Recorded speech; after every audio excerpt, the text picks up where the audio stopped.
Hello, everyone. I'm Karl. And I'm Em. Welcome to our podcast discussing all the latest books. This is our 22nd episode, and we'll be discussing Twilight by Stephanie Meyer. Saving our ratings until the very end.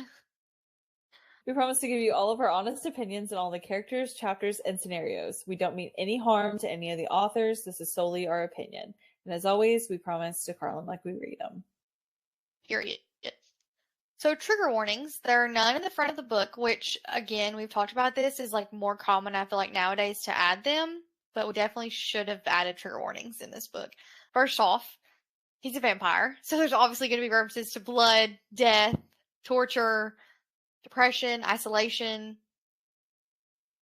I believe there's a reference to sexual assault. It briefly hints at Rosalie's story. We don't get into details, I don't think. At the end, she's attacked. Attempted suicide. Yeah, attempted suicide because Esme. Anything else you can think of? Divorce. Attempted murder. Child loss. Yes. Gaslighting. And this one, not really depression. Not as heavily as in the next one. I think Edward kind of talks about it a little bit, but it's not heavily discussed. Yeah, I think that's pretty much it's not 3-4 chapters in a row of her just skipping and turning in the chair. Yeah. Oh my gosh. Okay, but so as always, make sure to take care of yourselves, and spoilers will lie ahead. If you don't want to hear how this book ends, please pause here, go read the book, and then come back to this episode. Honestly, where have you been if you have not read this book yet? But we are really excited just to get into a book about what we were kind of raised on in our childhood and things like that. This was something that both of us craved and valued a lot whenever we were younger. So I'm ready to get started if you are. Let's get into it.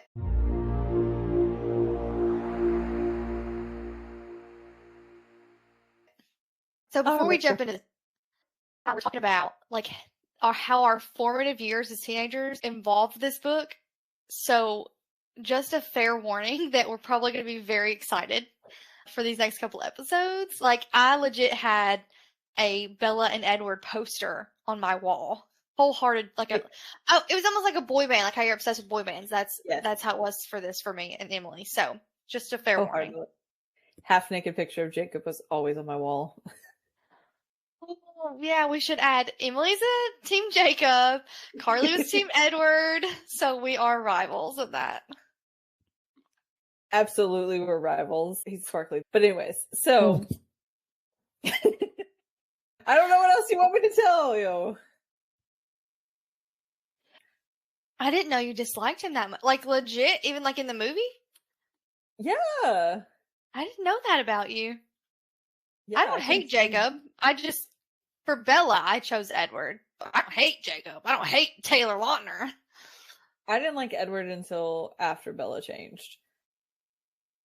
You like Robert Pattinson? Not really, to be honest. Really? Mm-mm. Okay. He just seemed very weird and awkward, and I don't know. So partially Twilight and partially One Direction started my like obsession with like all things British, in particular British men. So I could never. But anywho.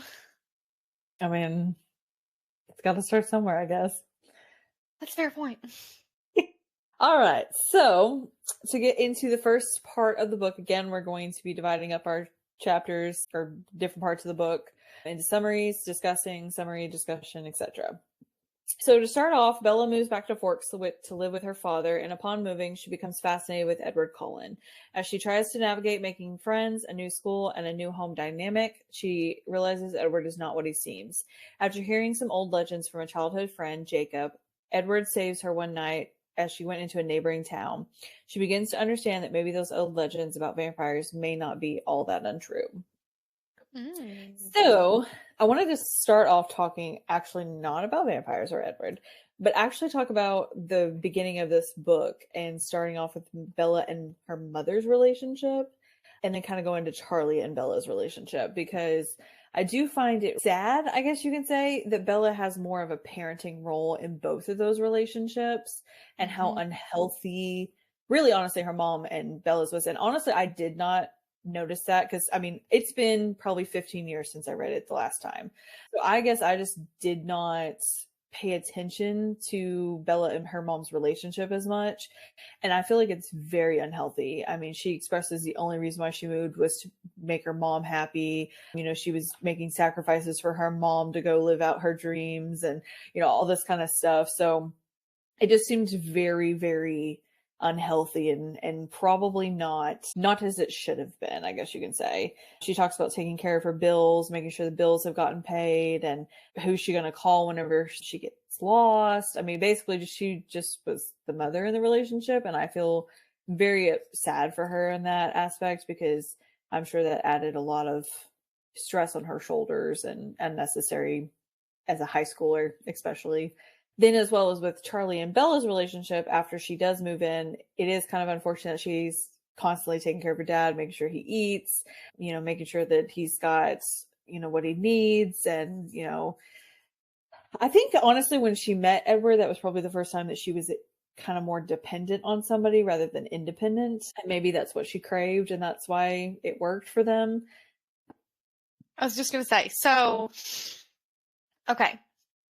In her mother's dynamic, you're absolutely right. She is like having to take care of her mom at a very young age, very unhealthy.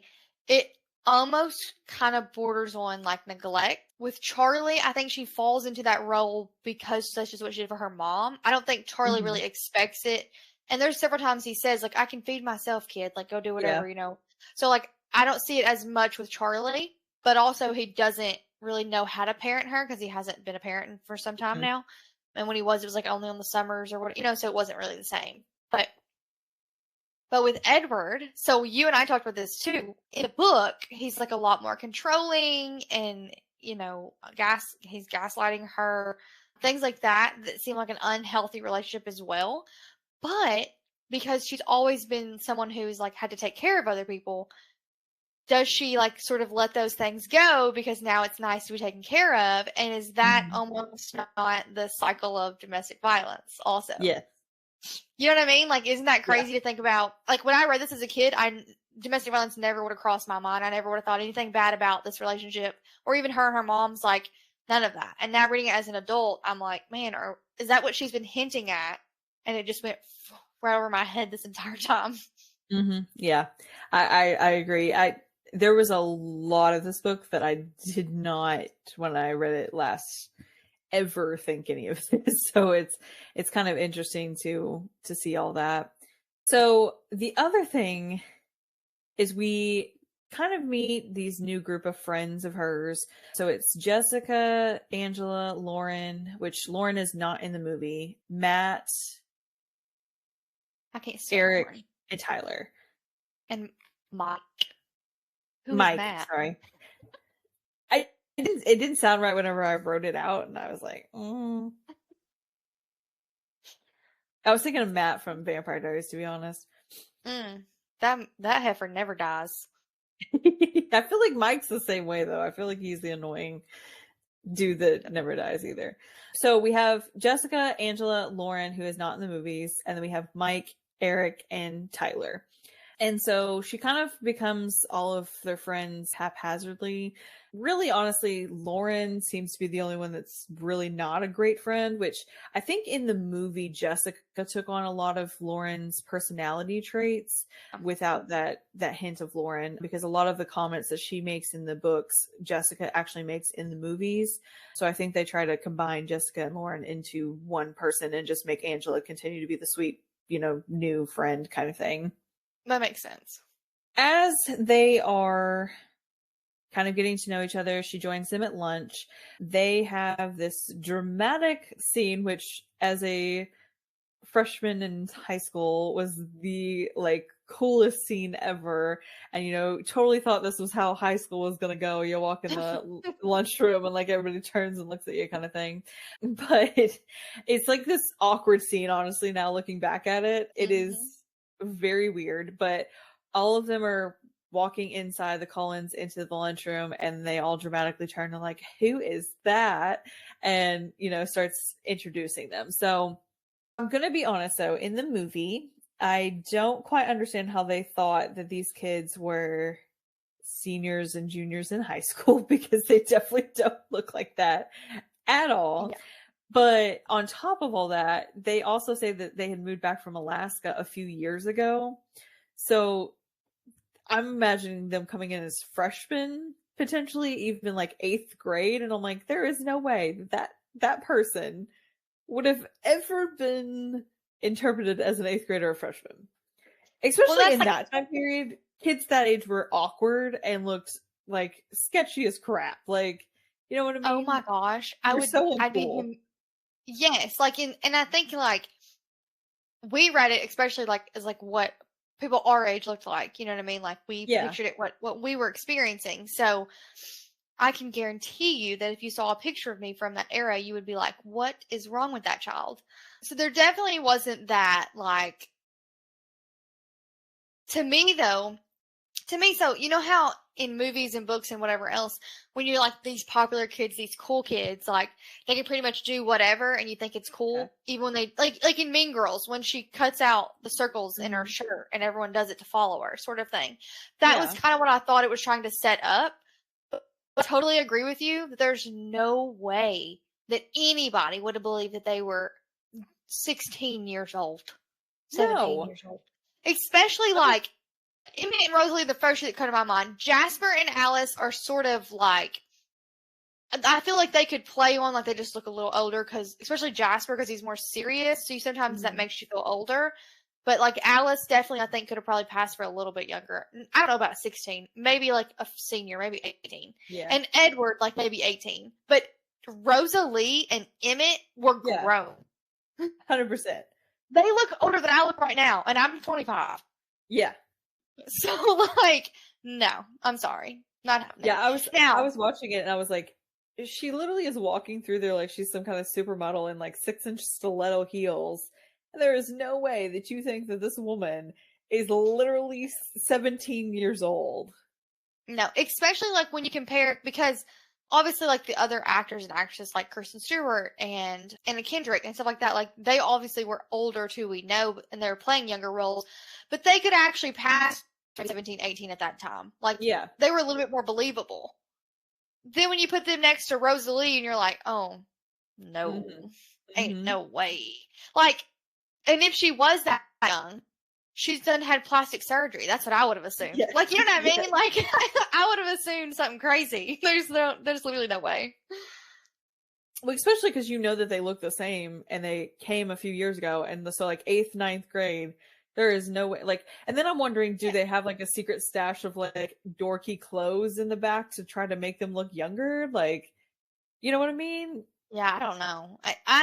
Or they learned really good prop makeup and they learned how to like alter their face and use prosthetics or something. But even like their height wouldn't have changed. You know what I mean? And like Emmett is way too bulky to be a 7th or 8th grader. There's no way. Yeah. I don't know. Honestly, I don't understand how they didn't try to recruit him for the football team. So why would you not? But anyway, so they are sitting at the table and going over kind of the history of the Cullens, and we end up finding out that Dr. Cullen is on the front of their, what they put on for everybody else. Dr. Cullen and his wife adopted all of the kids. They're fostering adoption. There are multiple different kind of stories, I think, throughout, but I just want to add, I love that the entire time they're telling a story, all 5 of them can hear everything they're saying. Like, and he can read their minds, and like they're just chilling, thinking nothing could possibly go wrong, and he can literally hear every single thought that they're having. That is, I cannot imagine somebody reading my mind. That is like a scary thing for me. Like, I would be, you gotta go away because we can't do this. I can't live anywhere near you. There was actually several points that I highlighted or underlined or whatever, where he's like, for instance, in this scene, they say his cheek appeared lifted as if he were smiling too. So there was multiple instances where it seemed like he was reacting to what they were saying. And I did find that pretty funny because I mean, I would be curious as well. So I would be listening to other people's conversations the entire time. So like, Oh, I want to be a mind reader. I just don't want to know a mind reader. yes, You know what I 100%. mean? Like, I want to do it, but I mean, sometimes I wish I was around mind readers just so that way I didn't have to keep repeating myself to other people, but that's fair. That's fair. Also, I think I said this off the camera or off the podcast, but as an adult now, reading about like Carlisle and reading about Charlie makes me more like Team Charlie or Team Carlisle now than reading about like I'm definitely not a Team Jacob with the Jacob in the book. Never will be that. He's a child. It's weird. I don't know. I guess I forget that he was 15 in the first book. I don't know. Like the first book, I do Jacob, too. I just kind of like pushed to the side. It all starts with New Moon. Like Jacob, like at first It's I was so just like, awkward eh. in the first book though. Like in like the way the movie portrays the events is not at all the way the book does. Like in the No. movie you can't tell that she's not feeling him. And in the book you can 1,000% tell she's not like it's not even an option for her. Yeah. But I'm sure that might have been on purpose considering, you make a movie sometimes you remake things. So a love triangle is always fun. So we get into biology class where it's kind of the first interaction with Bella and Edward, and which two different kind of settings, I guess you can say, because in the movie it's like a fan, and then they emphasize a lot that it's here. So I'm thinking like it's like winter-ish time in the book, or at least where it's colder outside, and then like in the movie it's obviously summer or some kind of hot time of the year. And so as she's passing by this heater or this fan, whichever interpretation you prefer, the wind blows and he instantly all of a sudden just looks like he's been like in pain. I think it also, she emphasizes, the look on his face must have been about another aggravation entirely. It was impossible that the stranger could take such a sudden intense dislike to me. So just like instantly he's just, which honestly I would kind of be really offended, like if I like walked into a room and instantly somebody just looks at me like, oh my god, you're just so disgusting, I just don't want to look at you. Like I would be like, The way he holds his nose the entire class period and she sniffs herself, I would have said, yo, do I stink? Like, what's your problem? I would totally have confronted him. I would That have, like, bothers me. you're looking at me multiple times and like actively trying to get out of my space. I would have chased after him after he walked out of that room too. I've been like, excuse me, sir, come back. Let's talk about this. And if I didn't confront him during the biology scene, then later on when she catches him trying to change his schedule, I absolutely would have followed him out and said, dude, what is your problem? I don't know you. Like, did I do something to upset you? Like, what is this? Oh no, it wouldn't have been nice. It would have been. You can't tell me I stink though. I will like my anxiety will be set off so bad if you're like be like, oh my gosh, she smells bad. I'll be like, yeah, do I smell bad? Like I would have to ask you, like, do I smell bad? Is that why you're making that face? So, because look, I didn't. Fun fact: probably a year or two before I got into these books would have been when I very first started wearing deodorant, and I had this like. It's not traumatic, but I have like this solid memory, a core memory, coming home from school one day and my mom being like, "You smell awful," and I'm like, "What do you mean?" She was like, "Carly, you smelled like that at school," and I was like, "Smelled like what?" And so like at that point I had to start wearing deodorant, and I didn't know what deodorant was. I hadn't. We don't wear it till a certain age, right? And so I had to start wearing it, but she didn't mean to, I'm sure. I probably did smell really bad, but I felt so awful about feeling like smelling bad. So I was like, for the rest of my life now, I cannot smell bad. Like if you're like, oh, something stinks, and I'm like, is it me? Automatically. I could have just got out of the shower and I'll still say, is it me? Can't trauma. So I do think the reason why also that it's closer to wintertime is because they do emphasize like a snowball fight scenes pretty early on in the book. And I mean, I don't even know if we're on chapter 5 yet and they're emphasizing the snowball chapter. So I love though the scene where Edward is back in school and they're all sitting at a table and like shaking off like the snow from their hair and stuff like that. I thought that was a fun, cute little scene to add, which I don't remember it in the movie at all, but I really enjoyed that it just like they seemed very normal. They seemed like a family. They seemed very like not vampires. I guess is the Yeah. best way of saying it. But Yeah. it was just very like a casual situation that I really enjoyed the addition of that scene just because I mean they just seemed too normal. Yeah. That's how I love that they seemed not vampires. They Yes, seemed human. pretty much, yes. It That was was humanizing them, yeah. yeah. So after they leave the lunchroom and she witnesses that scene, Edward finally decides to speak to her in biology, and it's very awkward. I rewatched the movie and it was such an awkward scene. Like there was one point where she was staring at him and her mouth's like slightly agape and she's literally like moving her tongue like she's like licking a lollipop or something. I don't know. It was really weird. I mean, it made me I very will uncomfortable. say, the movies, the first and second one are pretty hard to watch nowadays. Uh-huh. It gets better the third, and it definitely gets better for Breaking Dawn Part 1 and Part 2. But the first one is hard to watch. Uh-huh. It is very awkward. It's not done as well as it could have been. But also, it was years ago. Like, I think we said it was 2008. We just looked it up. So, that's a long time ago. So, like, technology in general has come a long way. So, Well, I think as well, like I remember reading an article at some point in time that they did not believe that it was going to take off the way it did. And so they really hadn't put much thought or effort into it until the they second one underestimated came these along. teenage girls. They did. Yeah. Shouldn't do that. We all knew we secretly wanted to love triangles our entire life. A vampire and a werewolf. Yes. Yeah, now I read all kinds of books. And this is probably what started that obsession. Snowballed from there. Yeah. You're terrible. So the other thing I found very odd, mind-boggling, I don't quite know what the word is, but so many of the guys were asking her out to prom, to homecoming, to like Yeah. everything. It gave me the ick so bad. I was just Me like, too. I know you all you boys are talking about how you ask, like it was almost like a bragging thing, like, oh, I'm gonna ask Bella, I'm gonna ask Bella. I guarantee you did. And you Oh, know that absolutely. she said no to this person, so don't go and ask her, especially the girls' choice one. That really bothered me that like all of the guys were like asking her, just leave her alone. And then it bothered me that Tyler was going around telling people that they were going to prom Mm-hmm.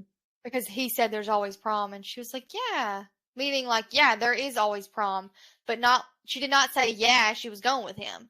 So to then, like, turn it around, and in the movie, it's not like that. And I actually really loved the end when Tyler shows up at her house for prom and she's already there with Edward. I actually Yeah. really liked that because of that. But the movie doesn't do that.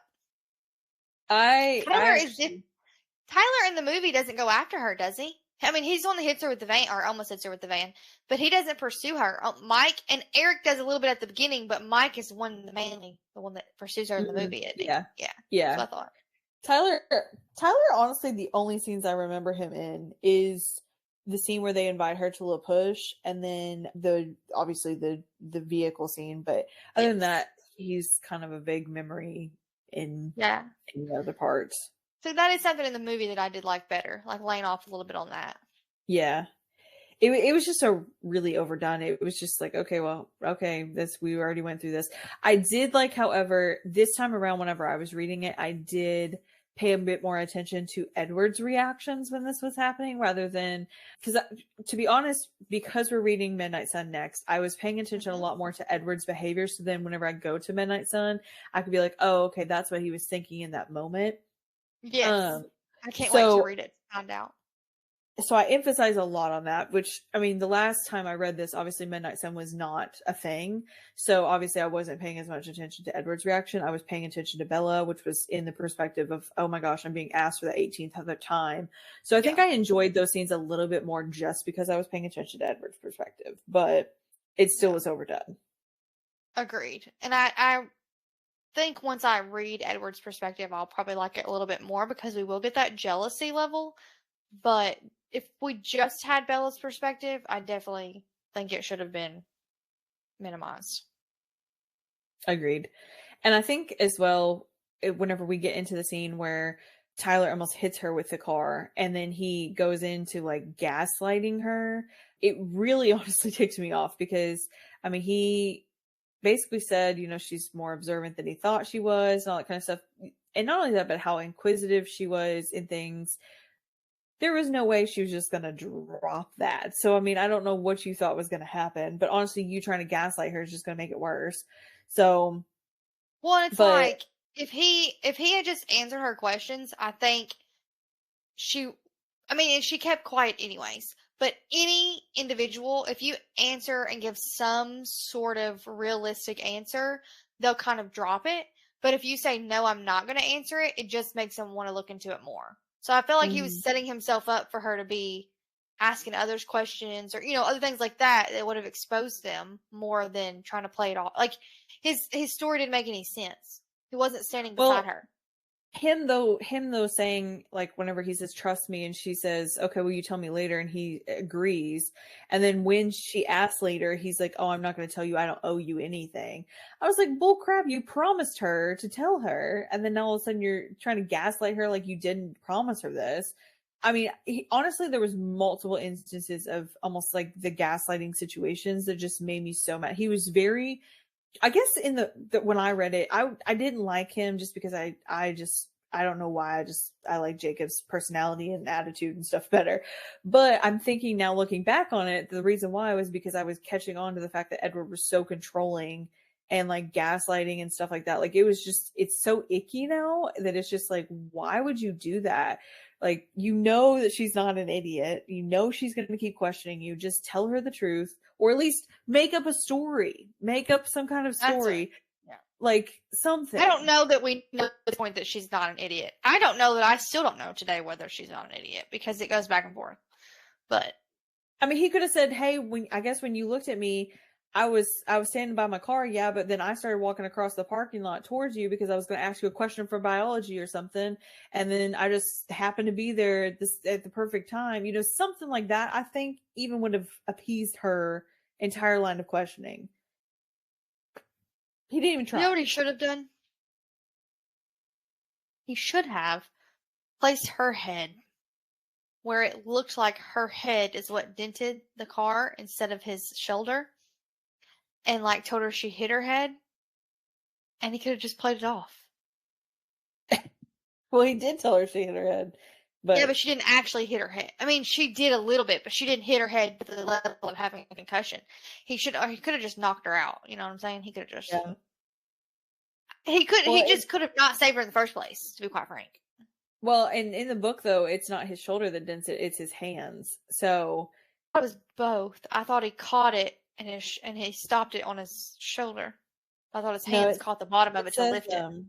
It says when she's confronting him, that van was going to crush us both, and it didn't. And your hands left dents in the side of it, and you left a dent in the other car, and you're not hurt at all. And the van should have smashed my legs, but you were holding it up. That's what it is. The other car they left a dent in, I think, was his shoulder. Maybe. Yeah, sure. Something like that. But also, he literally stood there. I think in the book we get it better too. Even after he stopped the van, he also lifted the van and moved her legs. So it's different. Like, it was a whole another set of actions that you can't just explain away. How did you lift the van up then? Even if you were standing beside me, how'd you stop it and how'd you lift it? You know? Mm-hmm. I don't know. You could have just knocked her out. And she asked him, like, why did you even save me at one point? And, mm-hmm. I mean, he pretty much was just like... She accused him of regretting it. Yeah. And, I mean... She's like, I don't regret it. I could never regret it. No, so she asked, she was like, you know, regret for what? And she said, for not just letting that stupid van squish me. And he said, you think I regret saving your life? And she says, I know you do. And he says, you don't know anything. And honestly, in my head, and I also wrote down on a piece of paper just to emphasize it, but I also said, seriously, you really won't literally tell her anything. So, like, you can't say you don't know anything if you won't tell her anything. Okay, so I sort of excuse his behavior about the secrecy and like trying to gaslight her out of finding out the truth because he's not allowed to tell her the truth in like a couple different ways. And also because it is to protect her.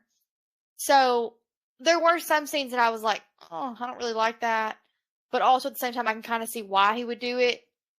And maybe when we get his perspective, maybe it'll be even better if I can have his actual thought process for it. But I didn't take him as severe simply because, like, I mean, it's not just his life he's risking by telling her the secret, you know?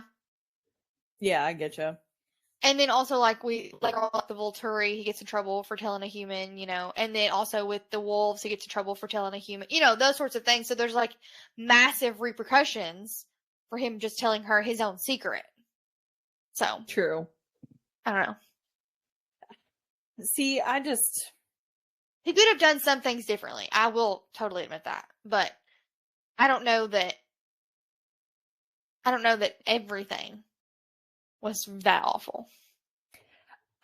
The way he went about approaching it was my problem. Like, I think there was a way that he could have thrown her off the scent without basically making her feel like something was wrong with her constantly. And so I don't know. It just rubbed me the wrong way. I don't know. It gave me the ick. I agree. I do think he could have, other than making her like doubt herself, I think there could have been other ways. However, if you think about it, there wasn't a whole lot of other realistic explanations to give. I mean, he could have attempted to come up with one, but at the same time, you know, like what was he going to tell her? How did he stop the van and lift the van off of her? You know what I mean? Like, there's not. Yeah. He took a steroid shot that morning. I don't like. You know what I'm saying? Like, I don't know, Yeah. but I do think there were certain things that he could have gone about it a little bit differently. Like even like total ignorance or like total avoidance. You know, like I'm not going to talk to you about that or something would have been better than gaslighting or manipulating. Or just, hey, I saved your life. Can you not just thank me? I mean, I would have. Which I'm pretty sure he did say at one point, but no, he did say, like, I did save your life, but I don't owe you an explanation. But if he would have said that at first, it probably would have been dropped sooner than, hey, promise me that you'll tell me, explain this to me, and then afterwards be like, oh, sorry, I can't give you an explanation. Yeah. He does say, though, can't you just be thankful? And she's like, that's when she says, like, she realized she didn't even say thank you. So she was like, oh, thank you.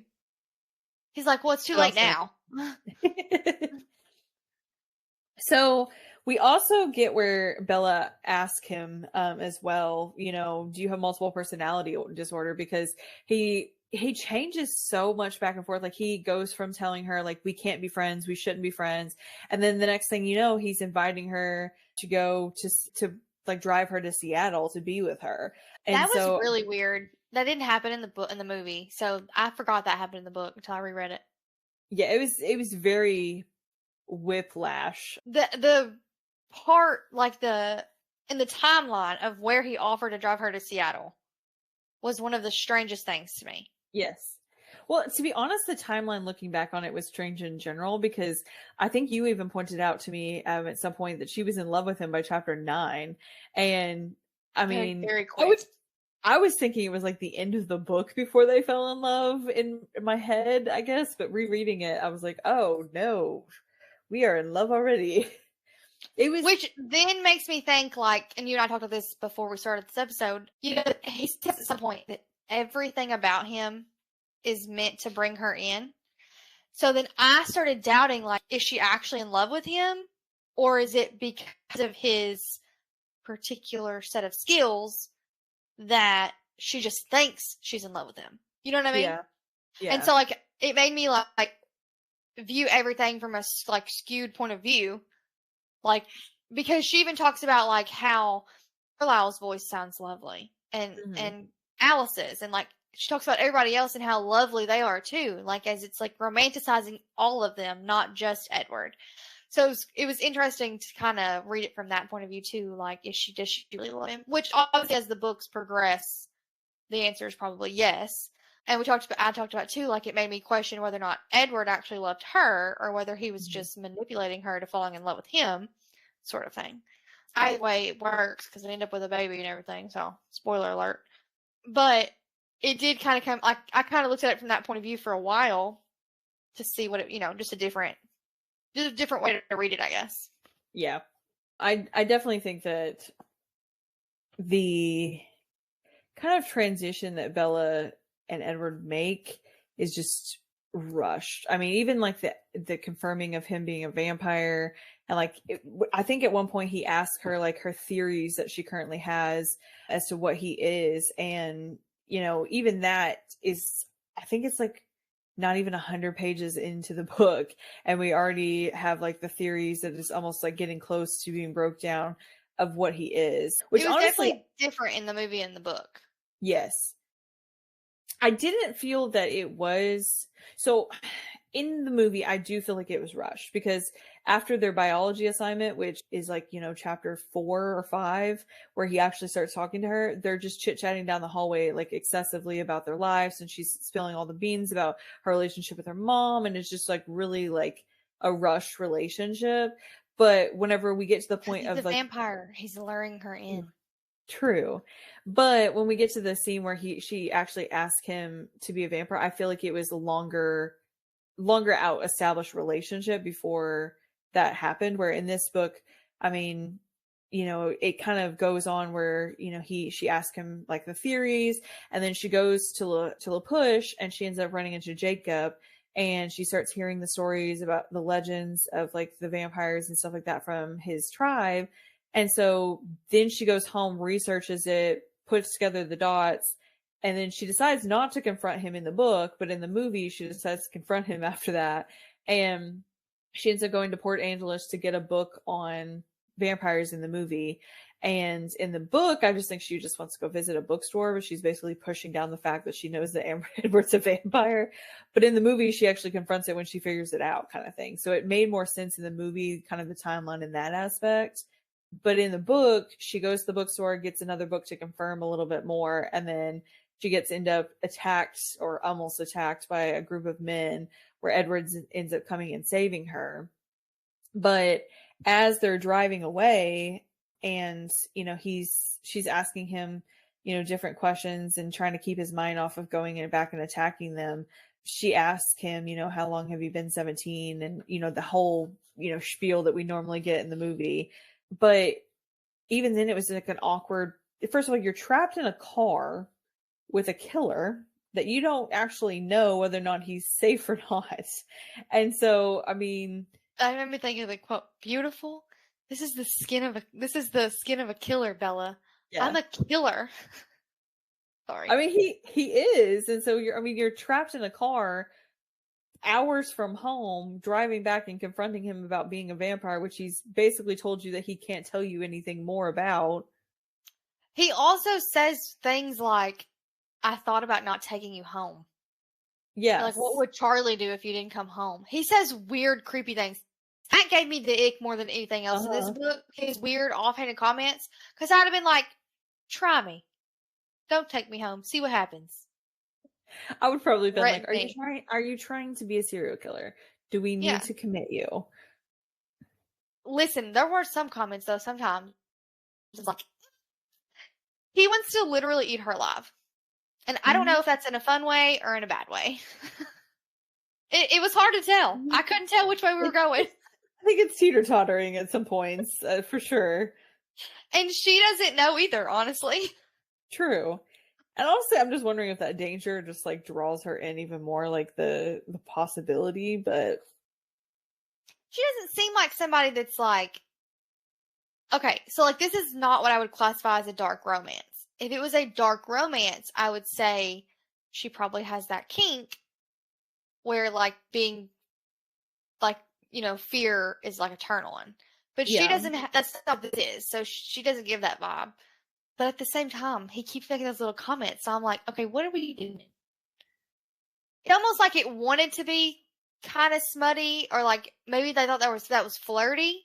You know what I mean? Like it just is borderline, and I needed to go one way or another. Yeah, there was a lot of it that I was telling Carly, one of the tabs that I did was that it was scenes or parts that I used to love, but now I find super cringy. And there was a lot that I found, oh, that's so sweet, that's so romantic when I was younger. And then now I'm just like, this guy could possibly be a serial killer, and I'm not okay with it. Like, blink twice if you need help, Bella. The problem is, I don't actually like the character of Bella. So I struggle with, is it her point of view and she's dumb, and that's why it's messed up?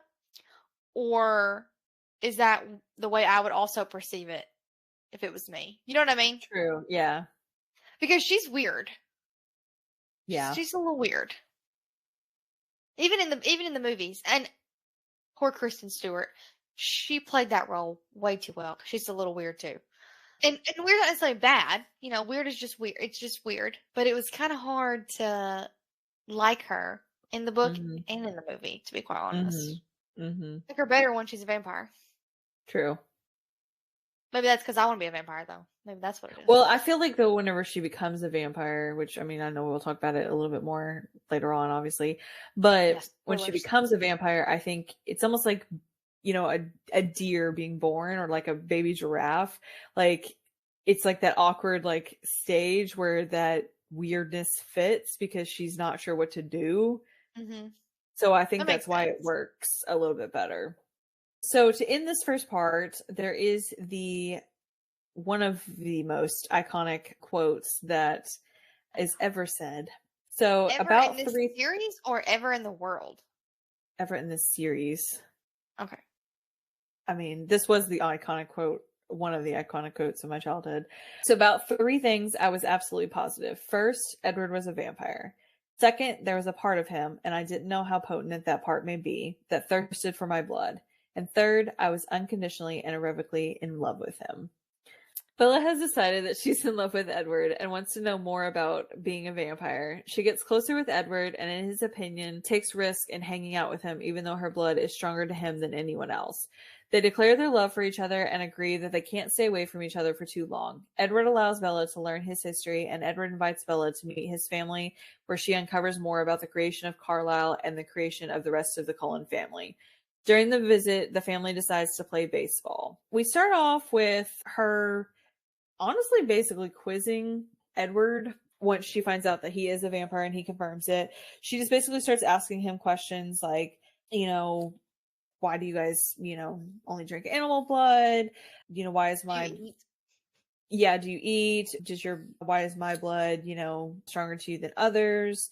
Okay, But you know something is wrong with me because I loved his answer that he's never craved anybody else as much as he craves her. You're traumatized. What is wrong with you? honestly, though, it was a very romantic one when I was younger, and then now I'm just like, okay, Yeah, I don't know if I would take that the same. I probably still would, unfortunately. I feel like this was really trying to be a dark romance. It just didn't hit dark romance. But like there are No, several it was pieces of it. YA still. Yeah, like okay, there you go. But I feel like it was like there could be if you just added a couple more scenes, it could qualify as a dark romance. Like cuz we hint kind of at it, but we don't fully get there. True. Well, but even then, like some of the scenes that were like what she was asking him and things like that, and his responses. I mean, she asked him, you know, what's his favorite, basically meal, and they talked about, you know, mountain lions, his grizzlies, his Emmett's, which I find very full circle moment, I guess you can say, because Emmett was attacked by a grizzly, and that's how Rosalie had found him. But now that's his favorite meal to eat. I feel like he does it on purpose. It Oh, seems like a very Emmett thing to do. yes, I was about to say absolutely. Like, your brother ate me, so now I'm gonna eat you. Favorite thing is him being Yeah. like, I would totally destroy you if we had sex. And I was like, okay, if that's not the exact same thing every single 16-year-old male in this world says, I don't know what is. It felt very like, is he an adult or is he a child? I'm just being honest. To be honest, that is extremely true. Yeah. Yeah. That's the most childish thing he said. So, speaking of things that just don't make sense, we also have to talk about the diamond skin. Oh my gosh. That I still, even when I watch the movie, I don't like it. I just don't understand how that even came to be a thing. You know what I mean? Like, I guess because why? sunlight hurts most vampires. In most vampire theories, sunlight hurts them, right? Or I guess in like the old ones. So I think she thought like she would take that and like twist it and like give a new, fresh perspective. Except then he shines bright like a diamond. What do we know? No. And also, we only see that with Edward. Yeah. There's other people in the family. Why are they not shining bright like a diamond? Well, to be honest, I just like there's so many other adaptations she could have done. Like, I mean, the sun turned them into stone until it's dark again. You know, like, or something like crazy. You know what I mean? Or it doesn't impact them at all. That's a false thing. Just like a cross doesn't impact them. Yeah. I don't know. It's like garlic doesn't impact. Like, we could have just said, like, oh no, that's a myth, and played it off that way. Instead, he sparkles. And he sparkles in, like, that one scene, really, and that's it. And it never really, it's not important. It's not, like, a skill. He's back in the sunlight later on, and I don't know that he really sparkles later on. Now I have to go watch the movie to make sure. Well, so he does sparkle in New Moon when she goes to save him from the Volturi. Yep. And I know she sparkles. He is not ripped enough to do a scene like that. I'm not trying to be mean, but he was too scrawny. No. He was too scrawny to be like, look at my chest. She sparkles in Breaking Dawn when she changes, but I think honestly that's in the movies. That's only like the 3 scenes I remember. So after he exposes to her that he shines bright like a diamond, he sits there and they have like this iconic scene, which in the movie was just really weird. I don't know. It was a very awkward scene, but when I was younger, it was like the best scene I've ever seen in my entire life. And I was like instantly like knees weak. I don't know. I was deprived. Instantly knees weak is hilarious. So he says, I'm the world's best predator, aren't I? Everything about me invites you in. My voice, my face, even my smell. As if I need any of that. As if you can outrun me. As if you can fight me off. Don't be afraid. I promise. I swear not to hurt you. Don't be afraid. And then he says, please forgive me. I can control myself. You caught me off guard, but I'm on my best behavior now. And so it's like a scene of like he throws like a little temper tantrum that like she doesn't understand how dangerous he is. And when she actually ends up kind of scared, he's just like, oh, I scared her. Probably should correct myself. That's another one that sounded sexual, but I don't think it was supposed to sound sexual. When do you not take it sexual? I feel like we talked more about sex in this than we have in any of the other books, and this is like got zero sex to this point. It sounds so sexual, and it's anyways. So Edward tries to explain to Bella in his best way after his temper tantrum why she's different to him than anybody else. So he describes that the reason why her scent is so different to him than anybody else's is that it's very much like his own personal brand of heroin, which also was a very profound quote as well in the movie and as well as the series. Honestly, now looking back at it, that it was probably not a great thing to compare it to, but I mean, I guess at the time, yeah, I mean, it made sense, but it's still, I mean, still a little weird. And also, how do you know? You say that, but you're able to resist from the get-go, and yeah, a heroin addict is not able to do that. So that's how they become an addict. You know? Like, yeah. He hasn't actually had a taste of her blood until the end of this book. So it's not the same. And also, I don't feel like making light of a heroin addict was probably appropriate. But again, this was also years ago. You know, we've become a lot more aware of things in more recent years and how things can be offensive. Yes. Because like this book it came out in 2005. Almost 20 years ago. So times were a lot different. Yes, they were. They continue kind of having conversation about how he feels and kind of how it best relates and everything. And they get into probably one of the, I would say probably the most famous lines from the series is, you already know how I feel, of course. I'm here, which roughly translates to means I would rather die than stay away from you. I'm an idiot. And he says, you are an idiot.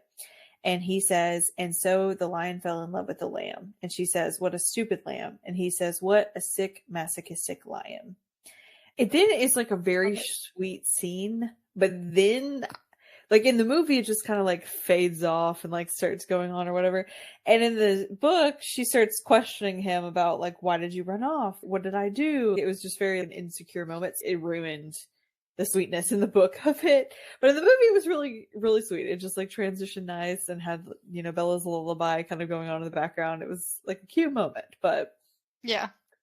So in the book, they end up going on and he says, I've never felt this way about anybody. Like, this is really making me realize that I still have my human self inside and that he's stronger than he thought he knew. And she starts asking him some more questions about his life. So we end up finding out that Edward was born in 1901 and he was changed by Carlisle in 1918, where he was dying of the Spanish influenza.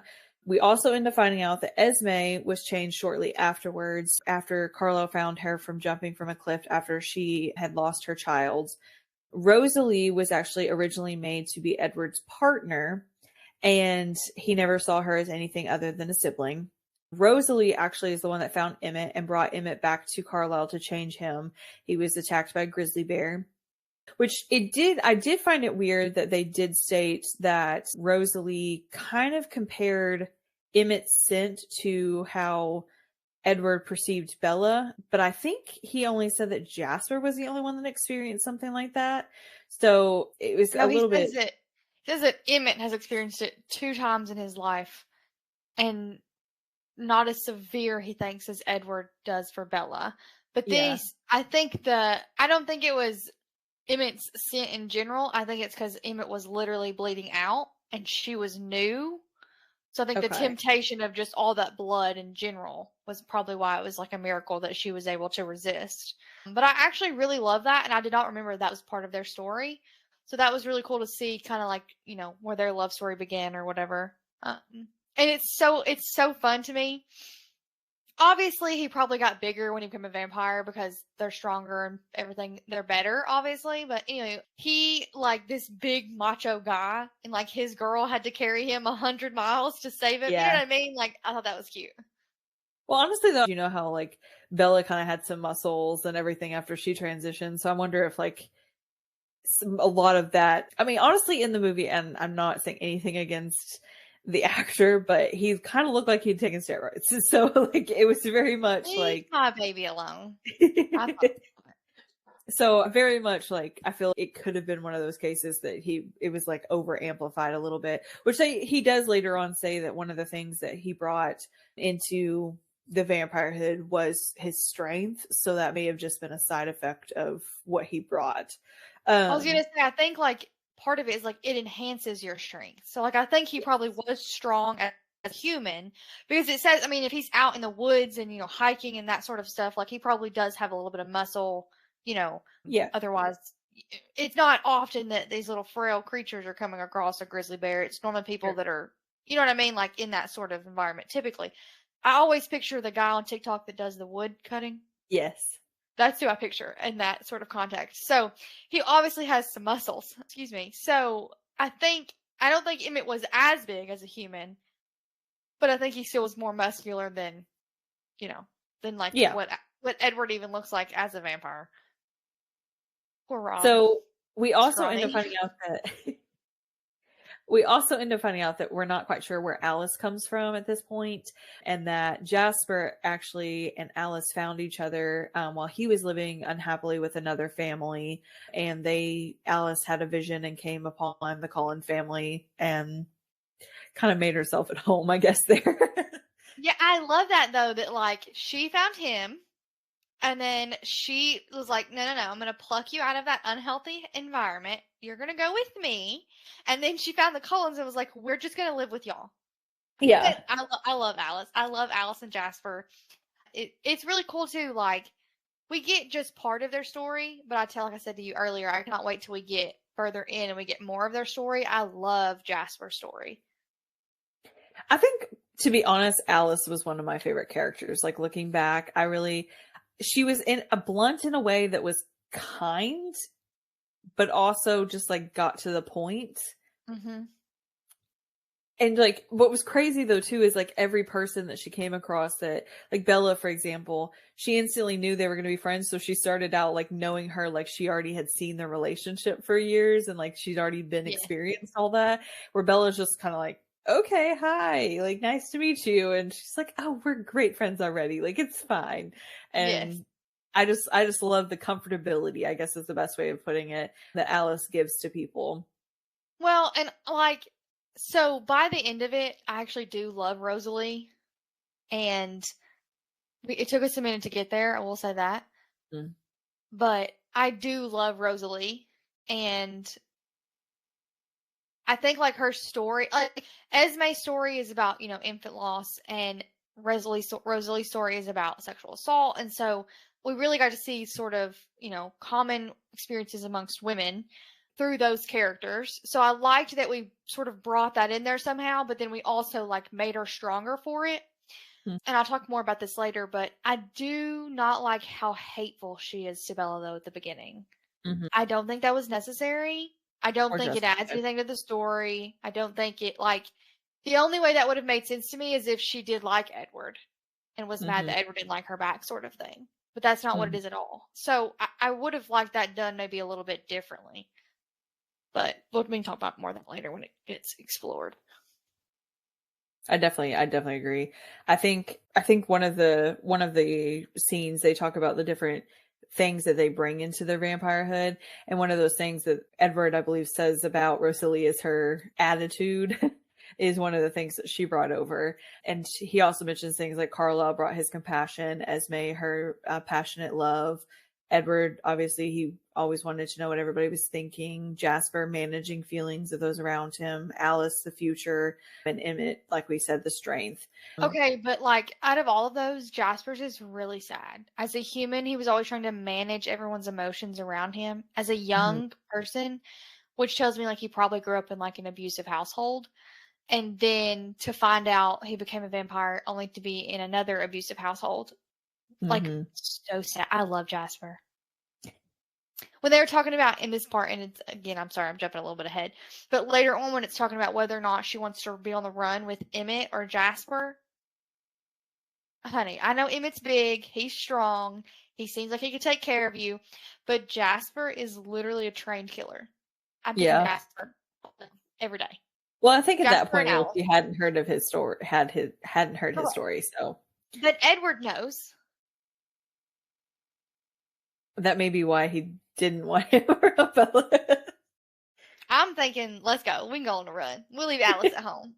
We end up actually finding out, too, that Edward had been watching Bella sleep without her knowledge for some time, which also, I know you're going to say that's super attractive, but to me, super creepy. I know I sleep like a crazy person, so I definitely would not want anybody watching me sleep. Okay, I actually do not think that's hot. That creeps me out. I'm a paranoid person, so you can't watch me sleep. I automatically would think you're trying to murder me, and we would I'm too paranoid for that. So I didn't like that. I also don't like how she's like, "Oh, you have? Oh, okay."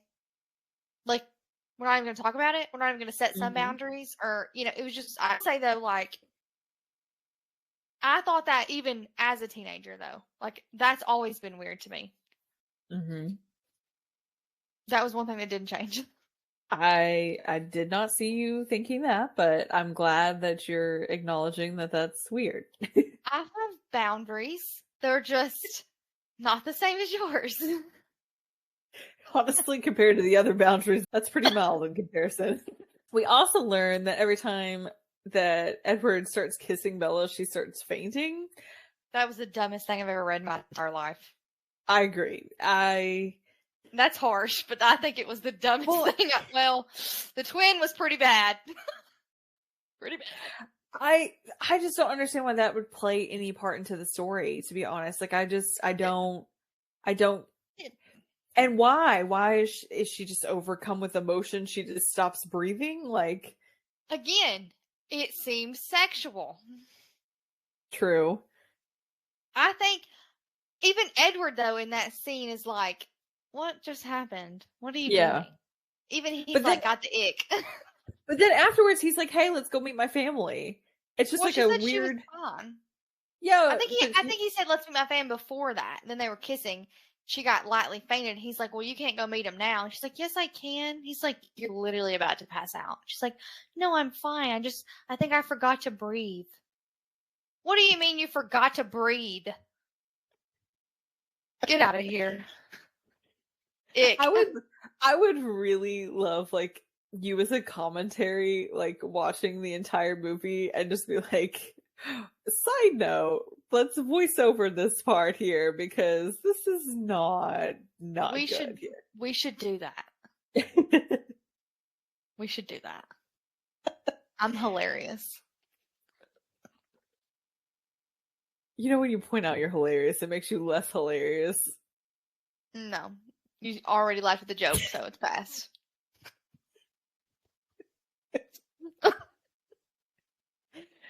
Anyways, so when she goes to meet the Okay, Cullen, miss. you did it later. You just didn't make the sound effects. Okay. So we end up going to the Cullen's house, and we end up meeting Bella ends up meeting the entire family. I do like No. in the movie. Rosalie and Emmett aren't there. True, she already knew of them though. Yeah. But I do really like the movie aspect where they have the graduation caps in the hallway. I do think that's a funny little play on things. We also get the tree running scene in the movie, which, other than him say, "Hold on tight, spider monkey," I don't really quite understand. Like, what That's else? such an ick of mine from the movie. I hate that Yeah. line. I just don't quite. Well, not only that, but it didn't fit with them. Like they weren't really like a joking kind of couple. It was pretty much all serious. And then all of a sudden, he's just like, "Hey, like, let me make this little joke." Hold on tight, Yeah, spider. It was weird. It was weird. I'd have said, what? No, I'm done. I gotta go. yeah. We're out. Thank you though. Yeah. Who? What did you call me? No. But it was really weird. And honestly, the other thing that bothered me is the fact that in the movie it doesn't look like there's a balcony or like any kind of safety railings. And I was just like, I would fall out that door like flat on my face and die because it's like on the side of like a cliff. It looks like. Well, and also we know Bella's clumsy, so it would fall. Like her falling would go along with her character, but Yeah. So then, as they're kind of having this little like adorable moment in the book, in the movie, they of course do the tree thing like we talked about. But they're having this little cute little scene inside the book, and Alice walks in and says, "Oh, I thought you were eating her for dinner," you know, some kind of joke like that. And so then she says, "Hey, tonight's going to be a good storm. You want to play some baseball?" Which I do find very funny that her dad has been trying to get her to watch baseball. And she's like, "Oh, yes, the sexy man that I know that's a vampire. I'm absolutely going to go watch you play baseball, but I'm not going to spend time with my father and watch baseball that he likes." I feel it's very sad. well, I mean, I would be down to watch vampires play baseball any day of the week over regular human males. Well, no, but it was like a bonding moment with her dad. He was just trying to like have something relatable. Yeah, and Just feel like she should have at least yeah, I watched a like couple games baseball, with so him. I don't have that issue that Bella has. Not one, but that's like if you wanted me to watch football with you. What are we doing that I would like to do? I can compensate if we do something you like and something I like, but we're not Yeah, I'd just rather going to watch do what you football than like. baseball. Oh no. It takes 100%. too long. It doesn't. Baseball's 9 innings. Football is 4. It's first of all, it's 4 quarters, and Uh-huh. they take forever. It's like a 3-hour game. So is baseball. Yeah, but it's different. Okay. It's different. All right. When Bella arrives back home from her visit from the Collins house, she arrives to Jacob and Billy at Charlie's. Billy's warning bothers Bella, but because she doesn't find Billy's warning reflective of the Cullens that she's learned of, she chooses to ignore it. At the baseball game, unwanted guests arrive, and once they realize Bella is human, a standoff occurs, starting with a hunt with Bella running for her life. While in hiding, James is able to trick Bella to get her to come out and tries to kill her. As she recovers, Edward surprises her with a prom date. Billy and Jacob arriving to Charlie's house. Charlie is out. I'm not quite sure what he was doing. She says he was fishing, but I think he's probably at work or something. I think he along that was line. fishing, but he said at his normal spot, as if he was going to go out there and talk to him there. She lies and Gotcha. says somewhere new, but really he was at his normal spot.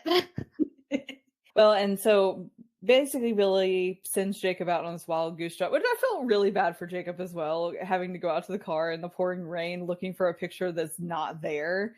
I just kept thinking, like, why would he even be gifting this picture to him? Like, why did Jacob even fall for that? I mean, to me, like, I was just thinking it was like they were so close that it was like an uncle relationship that Billy was like giving, because like my friends send me pictures of their kids and like I frame some of them and things like that. So I just imagine it kind of like that relationship.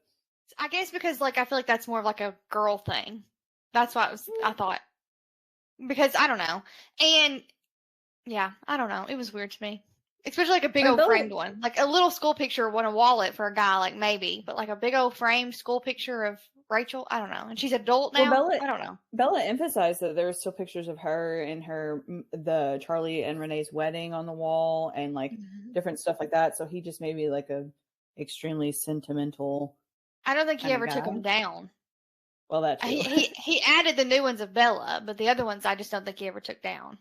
Yeah, true. Which also is really kind of sad. It is. Especially like going to look at like your failed wedding anniversary, like the wedding like that you wanted, like not like, or the marriage that you wanted to last. You know what I mean? Like he wasn't the one that wanted a divorce. Her mom was. True. So it's really sad. I wonder if he does like Bella does whenever she gets depressed about Edward leaving and he just sits there in a chair just like letting the world go by and staring at the photo. No, he sits in the reclined, staring at the wall. That's where she gets it from. It's passed down. Billy gives Bella basically a warning that the Cullens are dangerous, and she kind of confronts him, and she's like, you know, do you know, like, have they ever hurt anybody? And he says no, and she's like, okay, well then I don't really understand why it's justified for you to give me any kind of warning. And so, yeah, I didn't really like Billy doing that. I didn't like the way he went about it.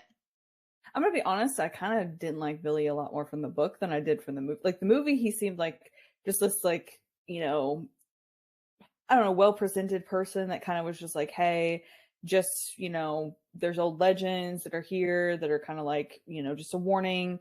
I believe that some of these are true. Like, let's just be careful. And in the movie or the book, he was more like, no, you need to break up with him today because you're at danger and I'm not going to put Charlie at danger. And so you need to figure out your priorities, or, you know, just like very harsh and very not as, I don't know, friendly. I don't really know how else to say it. Yeah, we kind of talked about it, that Billy in the movie seemed like much more like an uncle figure, where it is in the book, we don't really get that established at this point. I don't remember whether or not we do later on, but we do know that they were best friends, but then they had a falling out over the Cullens, in fact, and then they're slowly kind of rekindling at this point. So I don't feel like he's in a position in the book to make such demands of her, and I don't really like the way that he did make such demands. I feel like we could give a warning without being a jerk about it. You know what I mean? Like, especially when she says, like, no, I'm hip. Like, I know they're vampires. You can mind your business. I think that would have, if he did it one time, she said that, and he moved on, there. Okay. Yeah. But then sending Jacob at the end during the dance, like, okay, mind your business, Billy. This does not relate to you. And again, we talked about in the movie, like, the Cullens and the werewolves seem like much more acquainted nowadays, as opposed to it just being like in the book, like these old legends where they don't really know if they're true or not. You know what I mean? We get a better description of that, I think, in the movie. Yes. In the movie, it does seem like they had some kind of interaction at some point where it almost seems like with them being elders or whatever, maybe some of the younger people had a run in with him, or, something along that lines that caused Yeah. like a little bit of a tiff in their, treaty. That's the word I'm looking for. Yeah. But there seemed like there was some kind of tiff in their treaty, rather than in the book. It just seemed like, oh, he's this insane person that just has some old legends that he thinks are true, and he's just, I don't know, a little bit. Well, and I just want to say this now, and it'll come back up later. But one of my favorite things is how they act like the Cullens were the only people to break the treaty by telling Bella, when in reality Jacob told her first. True. It's like we just like completely forget about that, I feel like. But anywho, that is true. I don't remember. I mean, I haven't read New Moon yet, reread it, but I can't remember if that was the same in the book as it was in the movie. But in the movie, that was exactly how it went. Was Jacob told her first, and yeah, which Bella kind of had her suspicions in the movie, I think, prior to that. Where in the book, she just kind of thought he may have been like a superhero or some kind of superpowers or something like that. So the Spider-Man reference is hilarious. Bit by a radioactive spider. Yeah. She's like, no radiation at all? None? So we get to the part where Charlie does end up coming back home, and Edward is coming over to basically introduce himself to Charlie as her boyfriend. And I love Charlie's reaction when he's like, Edwin? Who's Edwin? Which one's Edwin? It just like he knows what his name is, but he's purposely doing it where he doesn't. And they have like kind of this awkward, like, where Charlie's trying to be like this macho chief swan standoff against Edward, and you'll have her home by a certain time, kind of attitude. And they end up deciding to go to the baseball game. Hang on, before we move to the baseball game, I just want to add, Edward is really pushy in the book about meeting her dad. Yes. I didn't like that. I mean, like, I kind of agree with him that I think she should have introduced him if he was going to be spending that much time over there. But I just did that really fast. But I don't like the way that, like, he's not letting her lead on that. You know what I mean? Like, if he asked about it once here and he asked about it once again later, that'd be different. But he, like, pushes her and basically says, like, no, you're going to. I'm going to show up when he's here on purpose. He was very pushy. I mean, there's even a scene where I think I wrote in the margins, like, that was extremely, like, controlling, where he, like, one of the times that they sit down at the lunch table by themselves, and he's like, you're going to sit here today. And she's like, yeah. Oh, okay. Like, okay, no choice. She, like, later on, like, says it like she likes those sort of things, because she's like, well, I already thought that. Like, I already thought he was going to be here. I already thought we were going to sit together. But at the beginning, it comes off more as, like, he's demanding and controlling. Yeah, it gave me the ick, for sure. So we get to the baseball game, and all of the kids are playing in Carlisle, and Esme is actually the referee. And so Bella stands off to the side with Esme and kind of gets to know her and her story a little bit more. That's when we learn that she did lose a child, and that she does consider all of the kids, quote unquote, her children, because she did help raise them in vampirehood. So I love Esme. And I do too. And honestly, like, I mean, they do consistently become young again and grow old again. So, I mean, she consistently has the motherly instinct. I love in the movie the part where whenever Rosalie crushes the glass bowl, the salad bowl, and they're all walking away like awkwardly, and they're just like, okay, and like they start walking away, and then Esme turns to Rosalie and like, clean this up. Like, it was very I love motherly. that too. Yes, yeah. We didn't really get to see a whole lot of that in the book yet, other than the way like she was joyful because Edward had found Bella. We saw that sort of like a motherly aspect, but the movie did a better job, I think, of establishing quickly that she was very much like the mother figure, and like even acted as if. And that scene right there is a perfect example. Is the first meeting, and she's already like, no, get back in here and clean that up now. Mm-hmm. I love that. And to me, also, Rosalie not protesting afterwards either, I think really showed that they respect her as their mother as well. And so it was very much like a little bit of a motherly kind of scene, but I think it was very well put in there that it emphasized the relationship that they have, for sure. I agree.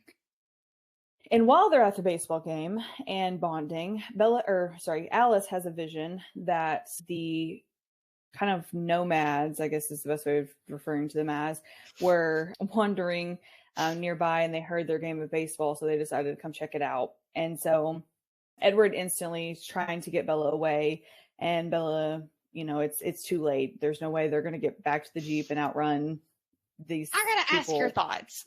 Do you think they should have gotten back to the Jeep? I really think it would have been even more suspicious if they did. See, okay, so I disagree. I guess I would have wanted more of an explanation. If he had hauled her over his back and ran to the Jeep, would it have been upwind or downwind? Would it have sent would the wind have sent her scent to James quicker? Or were they better off trying to play it off? I guess I would want more of explanation, because to me, especially in the book, like they do a couple more rounds of they play a couple more rounds even sitting there before they ever even show up. Yeah. So I'm thinking like you could have just threw her on your back and took off, got her in the Jeep. I don't know. See, here's what obviously that would ruin the entire thing if that was successful. So like I understand for the plot wise, it might not have been the best thought, but I've always wondered, would it have just been easier just to haul her and go? See, my biggest question is, why the heck does she have to take her hair down? So I also thought that, because you would think like her scent in her hair would be heavier, and I don't know, but I guess there's something about, there's like a gland in the neck, evidently, or something that has the scent heavy. So I guess like the hair was hoping to hold that in better. No, they could probably see the what is that major vein in your neck? Yeah, her blood rushing in her neck. You're talking about your carotid artery? Yeah. Yeah, maybe. But I think like the scent comes from there too, because he often says like he puts his nose to her neck or whatever, too. Yeah. Well, the thyroid kind of cringy when we're. It's kind of cringy when we're like dissecting it instead of like what it feels like when we watch it and read it. But yeah, we're the people that have to know the whys behind the I guess so. Listen, I'm still stuck on how did he procreate? It's not possible. Anyway, so the nomads come into the fields, and we end up finding out their names are Laurence, Victoria, and James. Which is still weird to think that the one lady that played Victoria is not the same one that comes back in Eclipse. So it like throws me for a loop every time, because I mean, obviously she's just kind of in the background in this episode, but it's just weird that it's not. Wait a minute. The Victoria actress is different from Twilight to Eclipse? Yeah. Yeah, it's a different one. What? Yeah, I don't know why, but yeah, it's a different one. Wait a minute. I never knew that. I don't think I think that the reason was that it's something about her contract, like the original contract with the First Lady didn't extend past the one, and then by the time the third movie came along, she wanted more money that they weren't willing to give her. It says she played Victoria in Twilight and New Moon, and then in Eclipse she was replaced by Bryce Dallas Howard. Mm-hmm. What? I never knew that. Yeah. She looks totally different, so I mean, not totally, but it's pretty obvious the difference. Oh yeah, it is obvious. Maybe I did know that, and it just never clicked in my little child brain. But she definitely looks different. Yeah. Okay. But anyway, so they appear in the baseball field, and at the game, they kind of invite themselves to play, and they're like, "Yeah, some of us are leaving." In the movie, in the book, it's not really. Like we don't really make it that far, kind of thing, before the wind picks up her scent, and I think they said they were wrapping up in general in the book, and because they invited her back to the house or something. Yeah, and so they kind of get a whiff of Bella's scent, and which honestly, the movie, it was so cringeworthy. Like the scene where there's you brought a snack. It's so weird. So awkward. I'll say in the movie, James says you brought a snack. In the book, Laurent says it. Yeah. I thought that was interesting. It was very odd. Like, it was very awkward. It was I could just see James in my head doing it. I told Trevor, I was like, because he was sitting there watching it and he was like, wow, that's some bad acting. And I said, I wonder how many takes like them standing in front of a mirror, like rehearsing this happened where they were like, yeah, that's a good one. Like, I feel like I'm like attacking. Just like, it was so dumb. It's funny But because like in watching it as a kid, I didn't think anything of it. I thought, oh no, I was like into it. And now I watch it and I'm like, oh my gosh, they did that as adults. They filmed that and thought this was good. I really feel like they stand in like, because the girl that plays Rosalie is now married to Ian Somerhalder, who was played Damon in Vampire Diaries. And Mm-hmm. so like to see her and like her like mature kind of aura that she puts off, and then to like know that she possibly stood in front of a mirror rehearsing her like hiss at the vampires is just like so odd to me. Oh, it's so funny. Also, and it's said a little bit later on, but in the book, Laurent admits that he's not actually the leader, but James is. Mm-hmm. And in the movie, it's not that way. Laurent is in charge in the movie, but James goes above his head or whatever. Like, he doesn't really follow him. He lets him think he's following him, but he doesn't really follow him, kind of thing. But in the book, Laurent says, like, no, I'm not actually in charge. Yeah. Well, that was interesting. I don't really see what the significance of announcing that. It didn't really matter, but because I mean, to be honest, they all die anyway, so it doesn't really matter which one's the leader of it. So they all die anyway. But I kind of wonder though, because Laurent kind of admits it after the fact, so I'm wondering if Laurent was kind of saying that to kind of be like, oh well, I've got nothing to do with this. Like, you can kill my dude because obviously he's got us in a mess, and I just don't want any part of that. I think it was showing, like, in the movie, they kind of portray a little bit more loyalty to each other. In the book, it's like, no, I don't have any loyalty to that man. Yeah. Like, it's a total, you get him if you want to get him. I don't even care. Yeah, free for all attitude. Yeah. Well, and so Bella and Edward, Alice, and Emmett all get into the Jeep and start running, and Edward's trying to like drive her away from all of this. And, Bella's like, hey, no, we've got to go back and protect Charlie. And Edward's like, I'm not worried about Charlie. I'm only worried about you. And honestly, I like the scene much better in the book, which honestly, I think that's the first one that I actually liked a little bit better in the book than I did in the movie. But I just like, I find it very almost like a wholesome kind of situation where Emmett and Alice are kind of agreeing with Bella. And it kind of, to me, it played a little bit more on Edward's irrationality of like the situation and like his protectiveness, where in the book it really was that. And then in the movie, it seemed like he was just going crazy and wasn't listening to Bella and just, kept going on and on and on. But honestly, Bella's plan that she came up with, everybody thought was really good. And Edward's like, okay, well, maybe that's rational, whenever Alice like said, hey, we need to stop and think about this for a minute. Yeah. So Bella comes up with a plan where basically her, Jasper, and Alice go to Phoenix and hide out. And then Edward stays behind because they're afraid that they're going to track him, which ends up being what happened. But they're going to track him to find her if they are looking after. And so the girl, Victoria, and James are both in this hunt for Bella, which I don't really quite understand if Victoria's not a tracker. She's just doing it out of loyalty to James. Like, what the... She's doing it out of loyalty to James. And also, I mean, because she enjoys human blood, so. True. But, there was easier targets. I gotta be honest with you, though.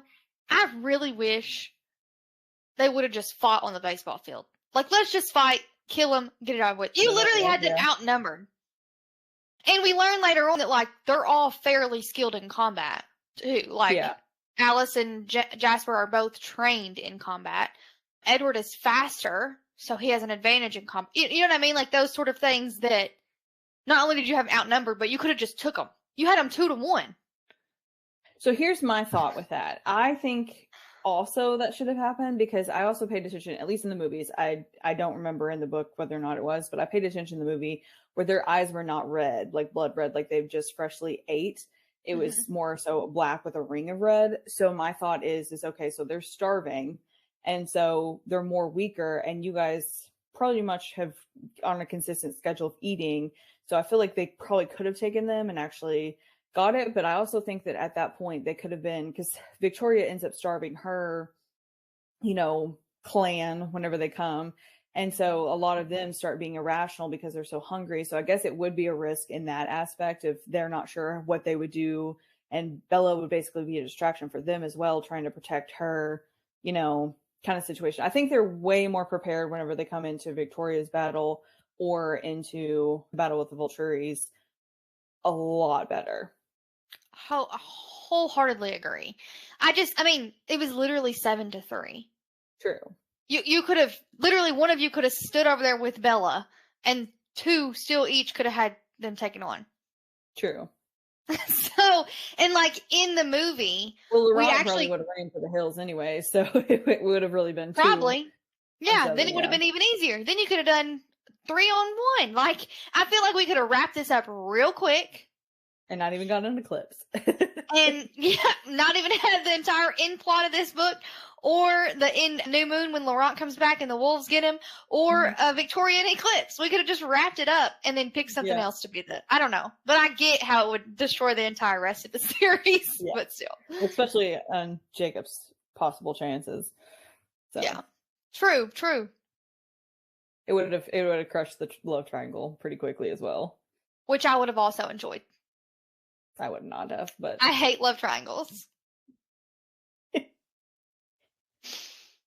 All right, so then we get to Bella's bad acting scene of breaking up with Edward at Charlie's house, and the movie terrible. I was watching a TikTok one day, and there was a lady that pointed out that Edward was inside the room when she storms up the stairs with Charlie following her, and you can see him on the edge. I looked at that and I was like, there is no way Charlie did not see that man standing there. There is no way that nobody noticed him. But also, I don't understand how he never heard her talking to him either, because, I mean, it was pretty old house, so I'm pretty sure the walls were not very thick. So yeah, there's that too. There are a lot of things that, especially in the movie, the book's a little different because you don't have the full picture of the context. But in the movie, there were several things that I was like, are we for real? Seriously? Mm-hmm. Could have been done better. Bella arrives or leaves Charlie's house, and she actually says some things that honestly I do find a little harsh, and I don't know if it was necessary to break his heart like that, but she does say similar things that her mom had said when she had left. So I do feel extremely bad for him in that aspect. But Alice, Jasper, and Bella get on a flight and leave. They also come up with like a plan to like separate and go different directions to like lead him off of the scent. Which is stupid. Yes. I really love whenever Alice and Jasper are waiting for kind of the word to go. And Alice goes to get the car ready and everything, and Jasper sits there and he tells Bella, like, you're worth it. You know, I feel what you're feeling, but you are worth it. And it was just like a cute scene that I just, like, you don't hear much from Jasper at this point. And so it's really nice that he acknowledges, like, hey, like, even I think you're worth it. Like, this is all worth it. I also hated Rosalie a little bit more in the book part of the scene because she was just like, I'm not doing this. And they're like, okay. She kind of acts like that in the movie, though, too. And Esme and Carlisle are like, yeah, you are. She's like, okay. And I will say... in the book, though, that she was taking precious time from them running. And so then they're just like, Esme, go ahead. Like, they just brush it off and don't even acknowledge the fact that she's being an absolute jerk because they're just like, we're in a rush. We gotta go. Well, and I was going to say, like, for Jasper, actually, it was a cute scene in theory, but it's so out of character for him at this point that like I didn't think it made sense in this spot. Also, the leading him away with her scent is much better portrayed in the book because he actually like falls for it. I'm sorry, it's much better portrayed in the movie because he actually falls for it in the movie, and then in the book he's like, "Nah, fam, I didn't doubt it one bit." Like immediately knew it was a plan that was a lie. Like. Didn't fall for it for a second. He does end up following Edward, though, to Vancouver, I think it was, because he thought that more than likely Bella would be with Edward. So shortly, but then he very quickly changes up. Like in the movie, he goes a little bit longer than he does in the book. Yeah. So Bella has kind of like a panic attack, I guess you can say as well, which is another scene where Jasper kind of speaks up, and Bella has a panic attack that she's putting everybody's lives at risk. And he's like, and I love that he says, listen to me, our family is strong. Our only fear is losing you. And she says, but why should you? And Alice interrupts and said, it's been almost a century that Edward's been alone. Now he's found you. You can't see the changes that we all see. We who have been with him for so long. Do you think any of us want to look in those eyes for the next 100 years if he loses you? And I do really love that. I do really love that they just care so much for their brother that they're just like, hey, we know how much this is going to hurt him if he loses you, so we're going to do everything we can to keep you safe and keep you alive. I do really love the little bonding moment that happens between Bella and Alice, which I do feel though on Bella's side, she was using Alice, but Alice's side, she was like, oh, we're becoming besties. But Bella asked Alice to betray Edward's orders, I guess you can say, to not tell her about being a vampire or how to become a vampire. And so she ends up finding out the process and everything. And I think honestly, if she didn't know, it probably would have been a little bit less likely that she would have wanted it. I feel like the unknown is a little bit less scary than the known, or more scary than the known. So then I feel like she wasn't really, I don't think she was as gung-ho for it until she found out how it happened. I agree. And so while they're there, they're having these discussions and things.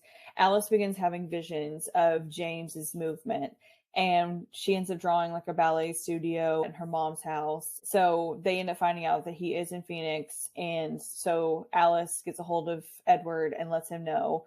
And so he immediately gets on a flight and comes to Phoenix, which basically confirms James's theory that she was there in Phoenix. Exactly. And as soon as she recognized that ballet studio, hello, it's going to end there. What do you mean? Yeah. It was dumb. I will say, though, the actual, like, full-out fight scene in the ballet studio in the movie was better than in the book. In the book, it was, like, over super quickly, a waste of time, and it was all focused on Bella as opposed to them actually fighting in the background. But the acting in the movie of when she's burning is god-awful.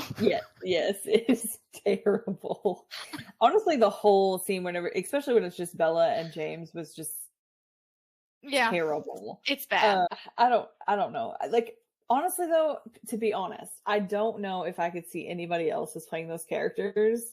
Like, I think if they remade it in the future and it was different characters, I just don't know if I could accept them, because like that's the characters, but at the same time, like, the acting was so terrible. I just almost feel like they all need a redo.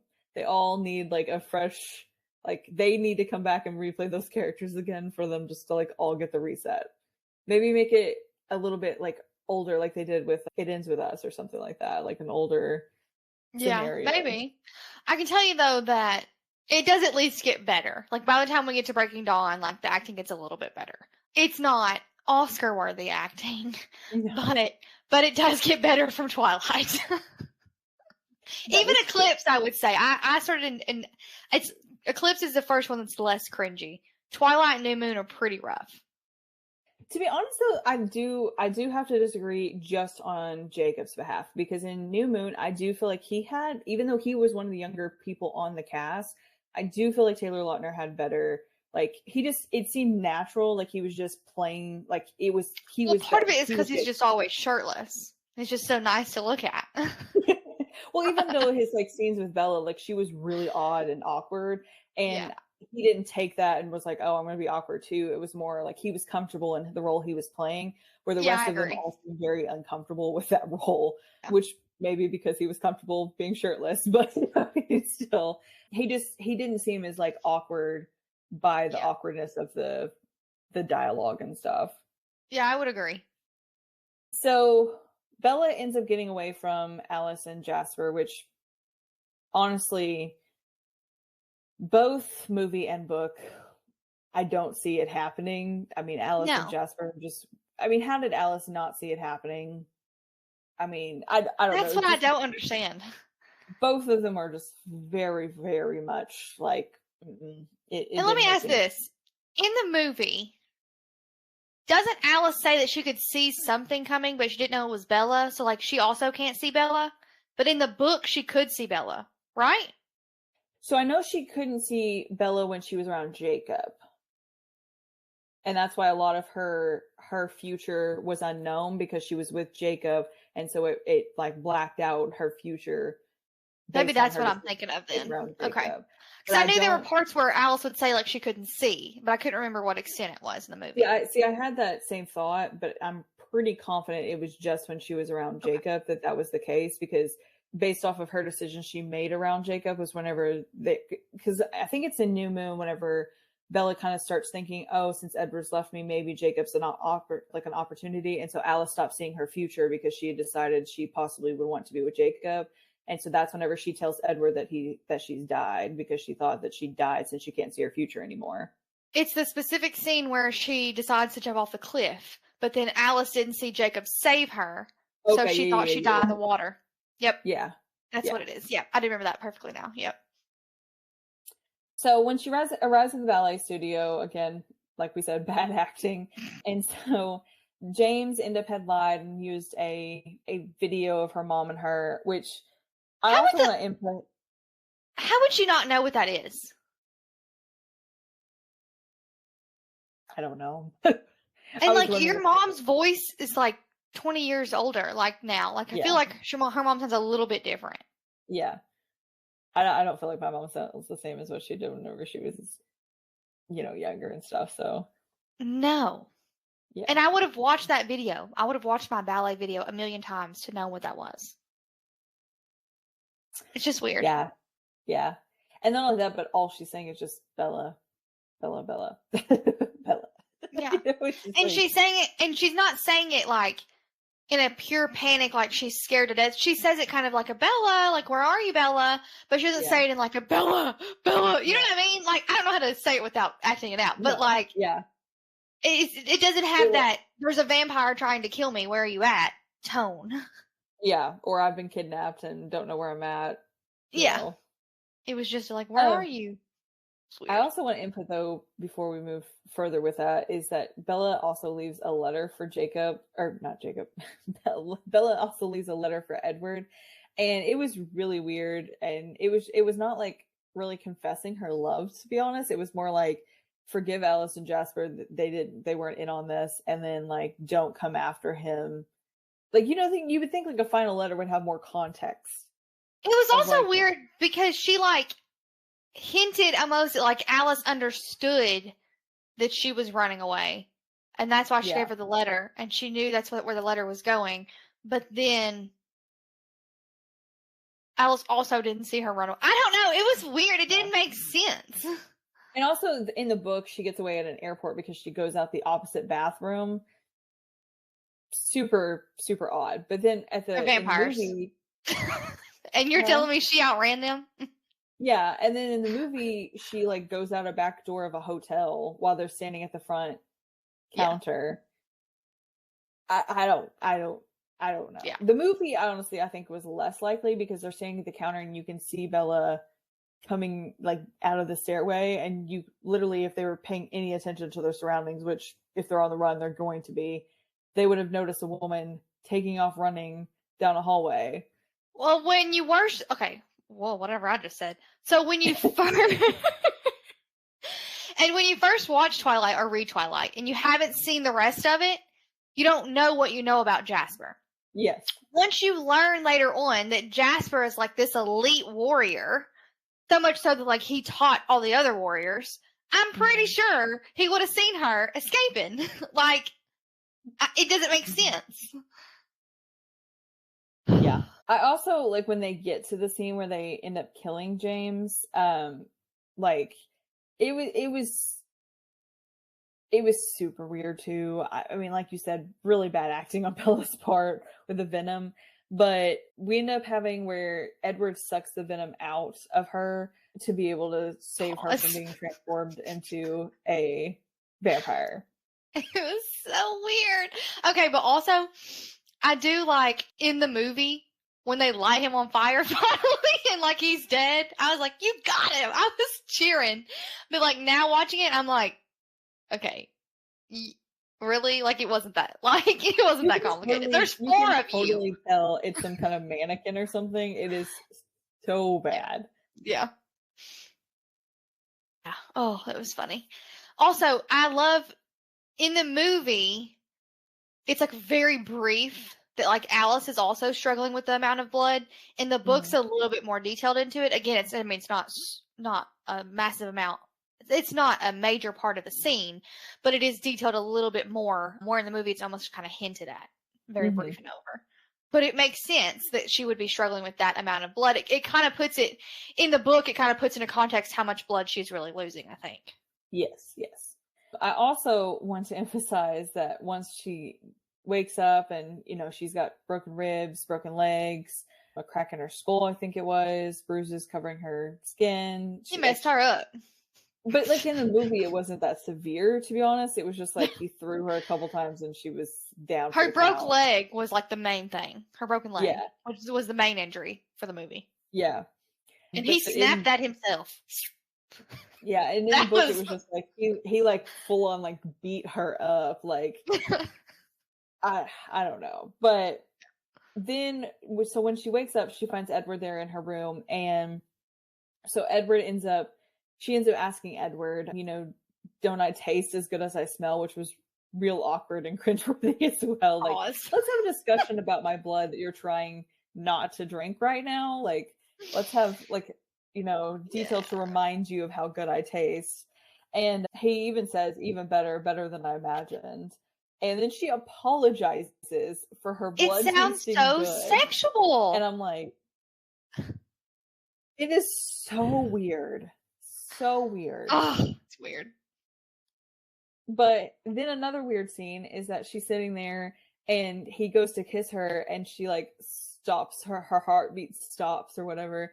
And he's like, interesting. And so he like keeps trying to do it to her. And I'm just like, kill her. Just kill her. Just kill her. Hi.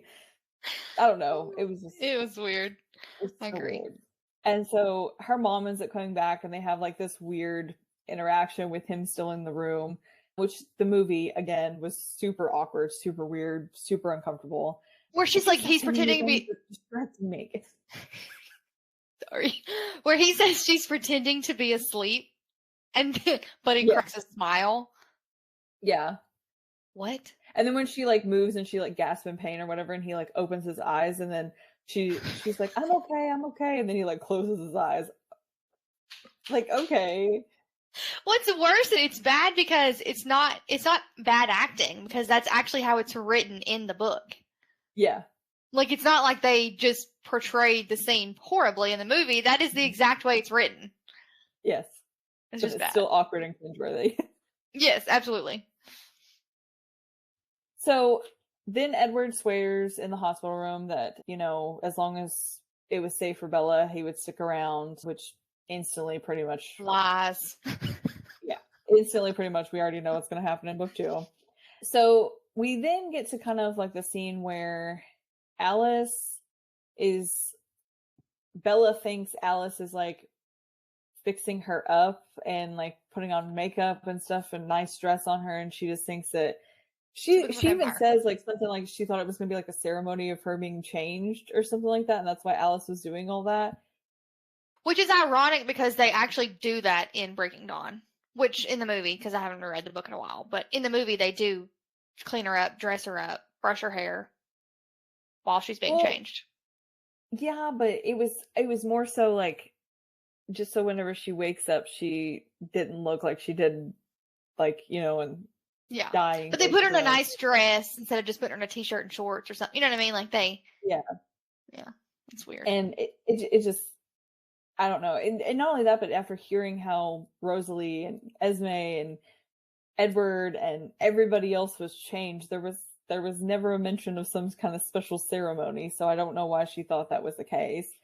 But she ends up in the car with Edward and finds out that he's taking her to prom. Once Tyler is at her house and Charlie calls Edward, and Edward breaks the news to Tyler that Bella's busy for the rest of her life, and so like I did like that scene.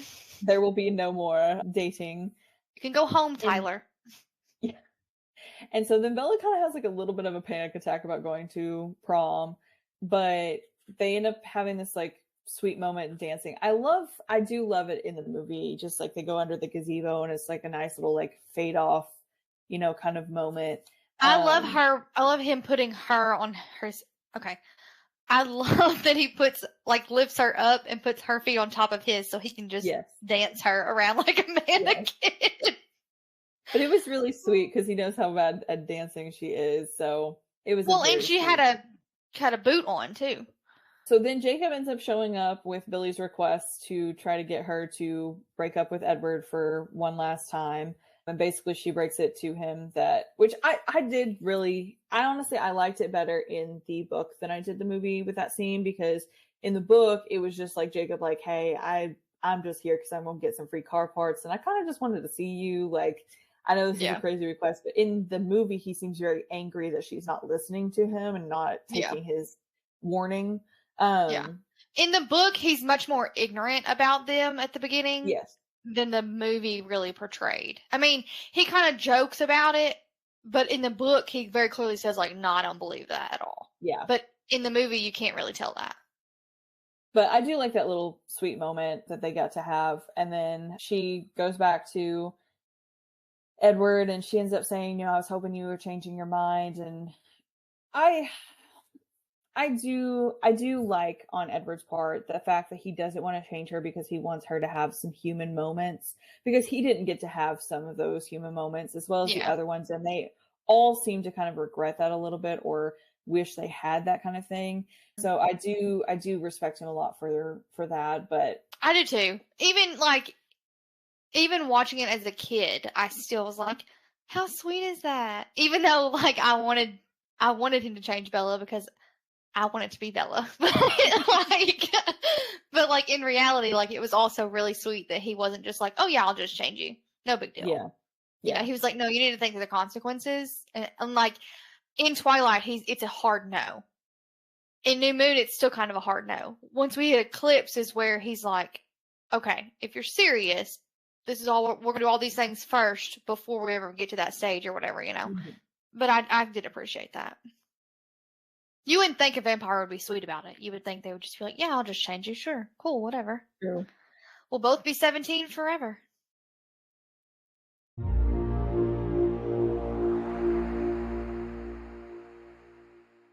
So what's your final thoughts and ratings?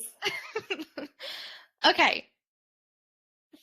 I always wait till this exact moment to decide what I'm going to rate the book. So I know, every time. I'm just not like a big rater. So, but anyway, so I would. Okay, this is going to sound disappointing, but I would probably give this book a 4.2. The movie would actually be a little bit higher for me, even though it is pretty bad. Twilight starts out pretty bad. They do get better as they go, so each one will be higher, obviously. Rereading this, it was weird the way that Jacob was set up in this book. It was weird the way that Edward was controlling and manipulative, and questioned whether or not he actually loved her, or whether she loved him, or whether it was because of his, other abilities or what it was. There were just some parts of it that I think could have been written a little bit differently, a little bit better. Like we talked about, there are even parts written in the book that are pretty cringy that we then see on screen, and then they're very cringy watching it. So I would have liked some of that maybe tweaked and edited a little bit better. But overall, probably a 4.2. And I'm really excited to get into Midnight Sun to see Edward's point of view, because we didn't have that back when I first read these. So, yeah. But what's your rating? So if you would have asked me 15 years ago, it would have definitely been like 4.8 to 5. Agreed. So high up there. Reading it back, I would actually say it's like a 3.9. Okay. It was not great writing, in my opinion. It was not great execution. It was very cringeworthy. I don't, honestly, I can honestly say, even judging my own self, I don't know how I read that book and thought it was the best thing in the planet. I agree. I don't know. The movie was even worse for me. It was better in a lot of ways, but worse in other ways. But I mean, I still love this and like what it brought to my life and like what I loved about it and things like that. But just like now reading other books that were so way better written and things like that, it definitely is lower on the scale for sure. which is just sad for me to say because I never thought in a million years that would ever be something I would say about Twilight. Same. But it just was not, it was not very great for me. And it's sadly, but I will continue reading the rest because I love them all equally. But it's more of like a nostalgic read rather than like oh my gosh, this is still like the best book series of my life that I have to reread kind of thing, which is sad for me because I was really hoping it would be a little bit more, exciting. I mean, I really loved looking back and reflecting on like how I felt in the moment and how, I thought this was the best thing ever and stuff like that. But I did hope that rereading it would have been better. However, I didn't really like Twilight as much as what I did. Like New Moon was one of my favorites, and then also Breaking Dawn was one of my favorites. So I'm hoping that I'll have a little bit of a higher rating in the next ones, but it's only because me reading it as an adult now, that is why it's that rated that way. But promise you, you would ask me 15 years ago, it probably would have been a five stars. So no, I wholeheartedly agree. Eclipse is my all-time favorite, so I'm excited to get back there to see how that one is. But definitely agree, it's more nostalgic now. This was such a like formative part of my like preteen, teenager years that it's interesting to see how much has changed now as compared to when we first read it or whatever. But there was a lot of things I overlooked and ignored whenever I was younger, or didn't even like process that was a possibility of interpretation.